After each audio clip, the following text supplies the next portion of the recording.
Controller kings wearing digital crowns.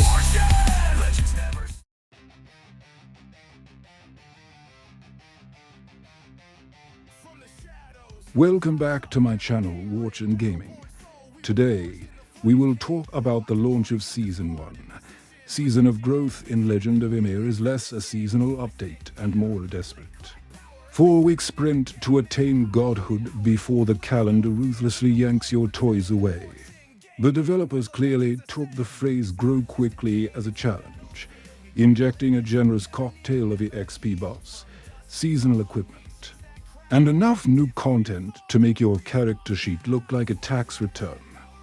The new Origin of Growth progression system tracks your participation, which is a very polite way of saying it measures how severely you've neglected your real-life responsibilities. It's accelerated progress, but only if your fingers are equally accelerated if you weren't addicted before. Season 1 is here to politely remind you that sleep is overrated when there are permanent collection stats on the line. The centerpiece of this update is arguably the server battle, and oh, what a beautiful, chaotic mess it is. Once a week, players ditch the pleasantries, shed their single server identities, and engage in inter-server PvP warfare, ostensibly for glory, but mostly for the privilege of taxing other players in game fragments. This isn't just about winning.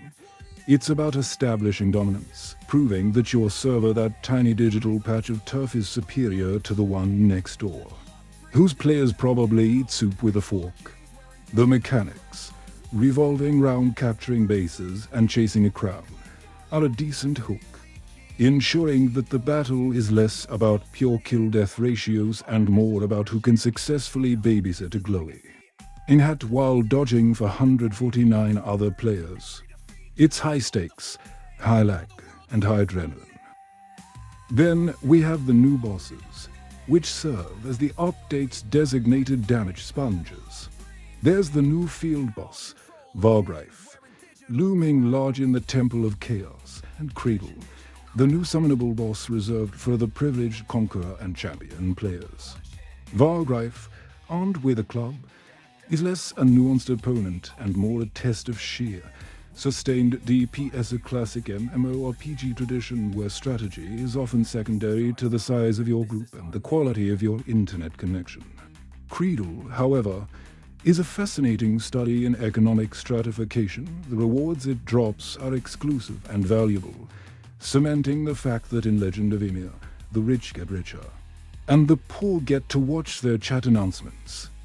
The new seasonal gear, specifically the Megingjord belt and the Valkyrie's Grail, deserves a special mention for being the carrot dangled just out of reach.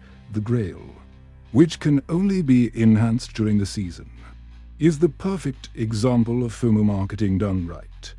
Get it to +10, or watch it vanish like a forgotten promise.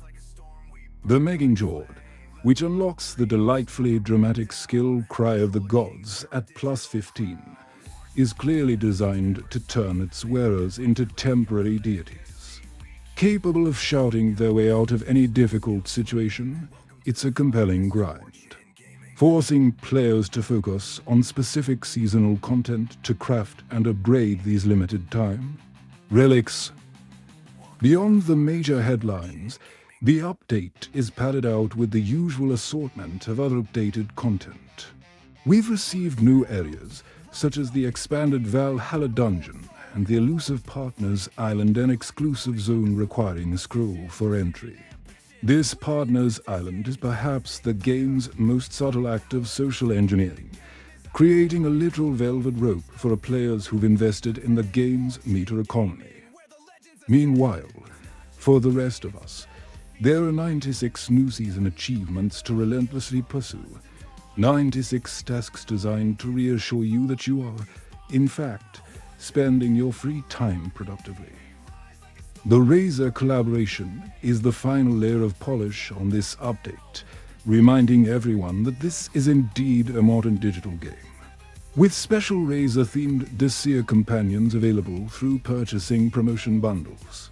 The game manages to tie its Norse mythology roots directly to modern PC peripherals. Nothing says ancient Viking saga like buying a digital ghost with your real-world gaming currency. It's an amusing, if slightly jarring, fusion of myth and corporate synergy, proving that even Odin needs a sponsorship deal to make ends meet in this economy.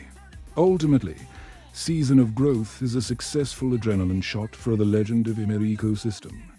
It leans heavily into competition with the server battle, rewards dedication with meaningful gear, and most importantly provides a temporary, accelerated path to power that feels satisfying.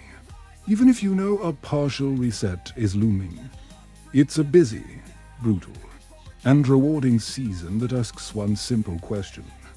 Are you prepared to skip showering for the next 4 weeks for a chance at a permanent +10 stat? The answer, for many, is a resounding and slightly sweaty yes. If you're tackling this grind, let me know your thoughts in the comments, and don't forget to like and subscribe to Watch and Gaming for more Legend of Ymir insights. And I will see you on the next episode.